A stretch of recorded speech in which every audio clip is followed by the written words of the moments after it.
Vivimos aquí, orgullosos de nuestra América, para servirla y honrarla.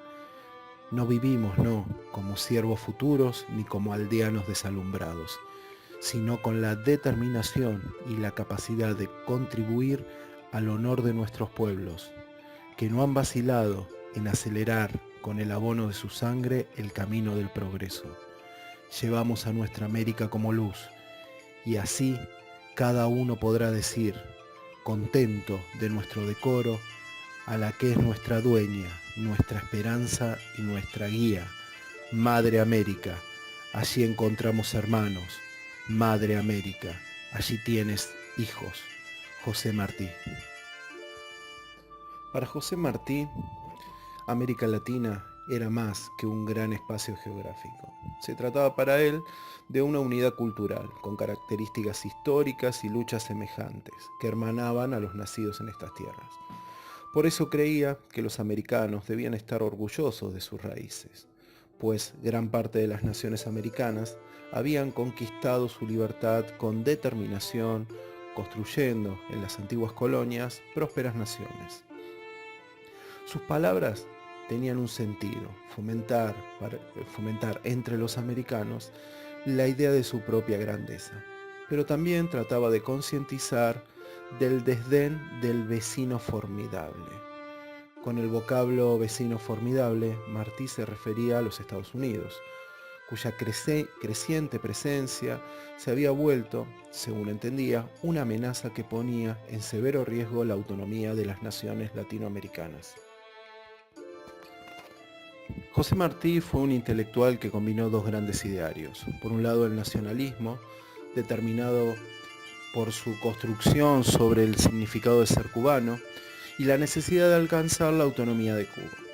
Por otro lado, su mirada crítica hacia los Estados Unidos, que puede encuadrarse bajo la noción de antiimperialismo. Este último ideario abarcaba mucho más que observar con desagrado la política expansionista de Estados Unidos hacia Latinoamérica. ¿Cuál era su crítica? Por un lado, denunciaba que los norteamericanos habían asumido que el resto del continente era un gran mercado donde comprar barato las materias primas que necesitaban para sus industrias y al cual luego vendían numerosos productos manufacturados. Por otro lado, también impugnaba que dicha operación fuesen simples transacciones comerciales, ya que Estados Unidos eran los únicos con capacidad para decidir sobre los términos de intercambio, al fijar los precios y las cantidades, aunque ello implicase, como analizaremos luego, la intervención en la política y la soberanía de las naciones latinoamericanas. Actualmente son varios los estudiosos que han complejizado el análisis de las relaciones entre los Estados Unidos y las naciones latinoamericanas. Así, desde las ciencias sociales se han conformado diversas conceptualizaciones que explican que las relaciones entre ambas pueden ser definidas como vínculos neocoloniales. El término neocolonialismo se refiere en general a la situación de aquellos países que, a pesar de haber alcanzado su independencia política, se vieron envueltos y sometidos económicamente. En los primeros años del siglo XX, los países que componían el mapa latinoamericano ya habían atravesado un largo camino para adecuar sus economías a los requerimientos del mercado internacional. De este modo, pero con distinta suerte, las naciones se habían transformado en exportadoras de materias primas y productos alimentarios. Esta inserción había generado profundos cambios en las sociedades latinoamericanas. Por un lado, desde las últimas décadas del siglo XIX, diversas regiones productivas se habían visto afectadas por el avance del ferrocarril. Este fue el medio de transporte que reemplazó a las lentas carretas tiradas por bueyes o caballos y también a las mulas u otros animales que llevaban los productos hasta los puertos. El tendido de estos ferrocarriles se realizó a través de concesiones que otorgaron los gobiernos a empresarios británicos o estadounidenses, con el propósito de acercar los productos ganaderos, agrícolas y mineros a los puertos. Justamente por esta razón, hasta las primeras décadas del siglo XX, los ferrocarriles se construyeron en función al comercio, principalmente al comercio exterior, más que como una vía interna de comunicación. Las relaciones entre el desarrollo de estos y la economía fue tan estrecha que cuando se produjo el crack de la bolsa en la década del 30, el mercado mundial había entrado en crisis y cesó casi por completo la construcción de ferrocarriles. Sin embargo, este no fue el único cambio por el que atravesó América Latina. Al incorporarse al mercado mundial, las ciudades y costumbres también sufrieron drásticas transformaciones. Las ciudades crecieron y muchas transformaron sus fisonomías, que pasaron de tener un tinte colonial a modernos edificios de estilo europeo. También se modificó el trazado de las calles y se construyeron parques, paseos y emprendimientos de obras públicas, como desagües, cloacas y redes de agua corriente. También se modificaron las costumbres, porque mientras las ciudades cambiaban, también lo hacían quienes los habitaban. A comienzo del siglo XX, la mayoría de las grandes urbes latinoamericanas tenían un fuerte componente de población de origen inmigratorio. Mientras países como la Argentina, Brasil o México transformaban sus economías, ampliaban los límites de sus fronteras para ganar más tierras productivas y generaban una legislación que protegiera el libre comercio y las inversiones extranjeras, otros, aunque se dedicaban a la exportación, vivían situaciones muy diferentes, tanto a nivel económico como político. Se trata de aquellas naciones en las que los grupos económicos locales no pudieron mantener el control o predominio sobre los sectores productivos. En estos casos, la economía agroexportadora para la producción de materias primas era obtenida de modo directo por grupos extranjeros, que obtenían grandes ganancias que remitían a sus países de origen. En su gran mayoría, las economías de enclave, como se las denominó, se dedicaron a la extracción de minerales o a la plantación de diversos frutos. Costa Rica y Ecuador fueron dos ejemplos de países agroexportadores con economías de enclave. En ambos, la producción de bananos fue explotada por una empresa norteamericana. El surgimiento y asentamiento de las economías de enclave en América Latina y de las agroexportadoras en general estuvo asociado a la instauración de relaciones de pactos llamados neocoloniales, debido al alto grado de dependencia de los países latinoamericanos con los industrializados. En sus inicios, durante gran parte del siglo XIX, estos vínculos fueron netamente económicos y la hegemonía la tuvo Inglaterra. Sin embargo, a comienzos del siglo XX, dicha relación se había modificado y los británicos debieron ceder el lugar a los Estados Unidos.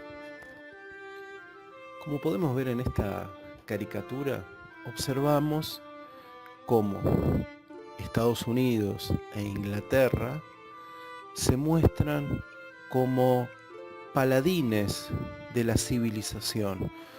En sus espaldas cargan a sociedades atrasadas y las llevan por un camino dificultoso. Vemos que dice esas piedras: superstición, opresión, barbarismo, ignorancia, brutalidad, bueno, diferentes, lo llevan a la civilización.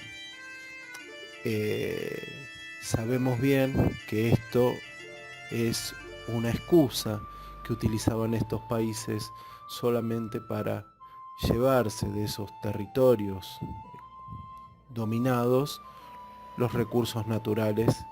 Hasta el día de hoy sigue en pie este discurso de la civilización a cambio de la riqueza de las naciones. Las raíces del dominio de Estados Unidos en América Latina. El punto de partida debe situarse en 1823, cuando el presidente James Monroe dio a conocer ante el Congreso de su país la postura que asumía Estados Unidos ante la injerencia europea en el continente americano. Su discurso inaugural, que posteriormente recibió el nombre de Doctrina Monroe, tenía un lema que resumía la posición de esta administración y que luego la seguirán las siguientes: América para los americanos. La doctrina Monroe resultó ser un argumento fundamental en la justificación del expansionismo de los Estados Unidos sobre los países americanos. Esta nueva dimensión de la doctrina Monroe comenzó a concretarse a partir de 1880. En ese momento, el desarrollo de la economía transformó a los Estados Unidos en una potencia mundial. Quizás el primer caso donde se aplicó esta doctrina es Cuba. Desde finales del siglo XIX, Cuba venía luchando por su independencia. Cuba era una colonia española, pero el tiempo de la emancipación llegó en 1898. Aunque el triunfo fue posible cuando en febrero de aquel año los Estados Unidos ingresaron al conflicto siguiendo los preceptos de la doctrina Monroe.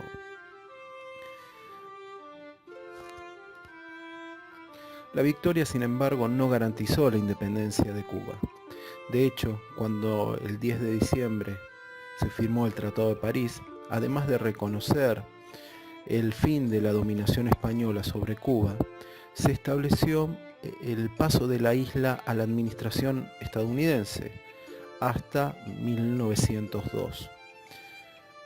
En ese mismo tratado, España debió ceder a los norteamericanos las posiciones coloniales de la isla Guam, Filipinas y Puerto Rico en América Central. Un gobierno militar estadounidense fue el encargado de administrar Cuba y de buscar que los cubanos se organicen constitucionalmente para sentar las bases de un futuro gobierno republicano. Justamente la Constitución se redactó un año antes de que se cerrara esta primera experiencia de ocupación norteamericana. Asimismo, durante esos años, una serie de sociedades anónimas norteamericanas interesadas en el negocio del azúcar comenzaron a obtener de las autoridades de ocupación facilidades materiales y seguridades jurídicas para invertir en ese negocio. Los cálculos sobre las posibles ganancias de las compañías azucareras norteamericanas se basaban en dos premisas. En primer lugar, los Estados Unidos constituían un mercado azucarero en constante expansión, tanto por su extraordinario crecimiento demográfico como por su creciente consumo por habitante. Por otro lado, la intervención en Cuba garantizaba la permanencia de leyes y condiciones sociopolíticas favorables a la inversión estadounidense. De este modo, aunque las autoridades norteamericanas declararan públicamente que el sentido de la ocupación era de garantizar el futuro democrático de esas nuevas naciones, los negocios y las inversiones fueron un lugar de suma importancia.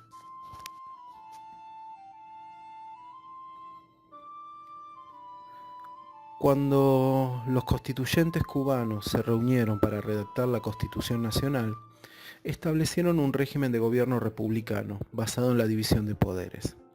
Asimismo, aunque se declaraba un país soberano, incorporaba a la Constitución una enmienda norteamericana,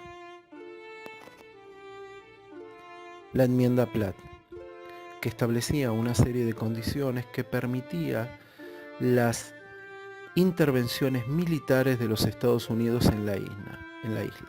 Específicamente, declaraba que se podía intervenir cuando se consideraba que los intereses económicos norteamericanos en la isla estuvieran en riesgo. Además, también en ese texto se estableció que Cuba cedía parte de su territorio a sus vecinos del norte, en la bahía de Guantánamo, para que instalaran una base militar. La política internacional inaugurada por Roosevelt, presidente norteamericano que asume en 1901, fue conocida como la política del garrote. Esta nueva política comenzó a implementarse en 1902, cuando los puertos venezolanos fueron bloqueados por una fuerza naval tripartita europea compuesta por Inglaterra, Alemania e Italia. Las razones urgidas para llevar a cabo este bloqueo fueron la imposibilidad de cobrar la deuda que el Estado venezolano tenía con esas naciones. Una decisión europea de esta característica habría influido en el pasado para que los Estados Unidos acusaran a los países europeos de colonialistas.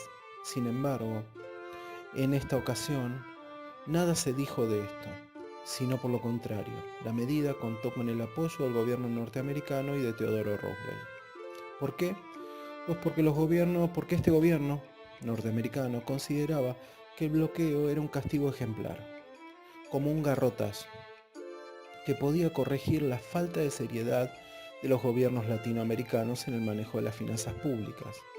Así, los antiguos argumentos de la doctrina Monroe fueron desplazados y la administración norteamericana justificó su apoyo a las potencias europeas por considerar que la incursión no pretendía adquirir territorios americanos. El 6 de diciembre de 1904, el mismo presidente Roosevelt anunció lo que se conocería como el corolario Roosevelt.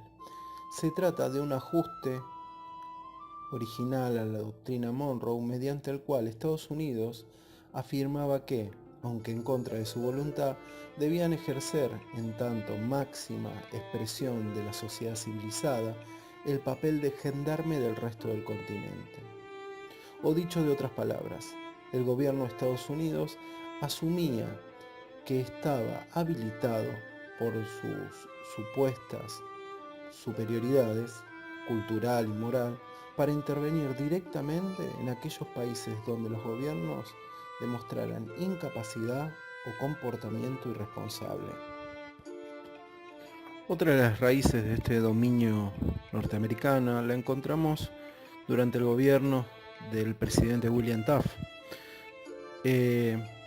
La política del garrote fue combinada con otra que recibía el nombre de diplomacia del dólar.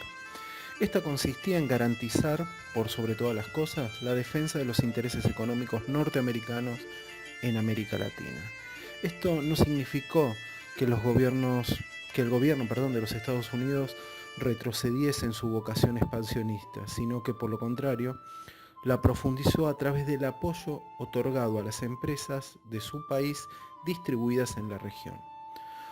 Uno de los mayores ejemplos para ilustrar la íntima relación entre la administración política norteamericana y las grandes empresas con capitales estadounidenses es el de la United Fruit Company. Esta fue una de las firmas multinacionales con mayor presencia en América Latina, dedicada a la producción y al comercio de frutos tropicales, especialmente el banano. Esta compañía inició su actividad en la región en 1899. No hay nada mejor que un ejemplo para tener en cuenta el poder de estas empresas y el sometimiento de los gobiernos locales a estas empresas y al gobierno de los Estados Unidos. Vamos a ir a Colombia. En 1828 los trabajadores elevaron una serie de demandas a la empresa: aumento salarial, indemnizaciones por accidente de trabajo y viviendas dignas. La empresa rechazó los reclamos, amparándose en una legislación que había sido reglamentada poco tiempo antes, mediante la cual se limitaban los derechos a los sindicatos y se criminalizaba la protesta laboral. Como respuesta, los trabajadores realizaron una huelga general el 12 de noviembre de 1928. Ante el cariz que tomaba la protesta, la empresa y el gobierno norteamericano pidieron la intervención del gobierno colombiano, que respondió con el envío de militares a la región en conflicto. Sin embargo, como los trabajadores decidieron mantener la medida de fuerza, el 6 de diciembre de 1928 las Fuerzas Armadas colombianas resolvieron disparar contra los trabajadores. El resultado fue una masacre que pasó a la historia como la masacre de las bananeras, reflejada también en 100 años de soledad. La influencia de los Estados Unidos en América Latina fue posible porque, además de contar con un fuerte poderío militar y económico que lo respaldaba, tuvieron el apoyo de ciertas élites políticas latinoamericanas que consiguieron grandes beneficios con la presencia norteamericana en esos países. La mayoría de estos regímenes latinoamericanos se mantenían en el poder gracias al apoyo norteamericano y a la realización de elecciones fraudulentas. Pero su permanencia en el poder comenzó a flaquear a medida que avanzaba el siglo XX y diferentes sectores sociales latinoamericanos comenzaron a exigir cambios. Si bien su influencia no había sido homogénea en toda la región, gradualmente los antiguos grupos dominantes u oligárquicos fueron perdiendo fuerza y también poder.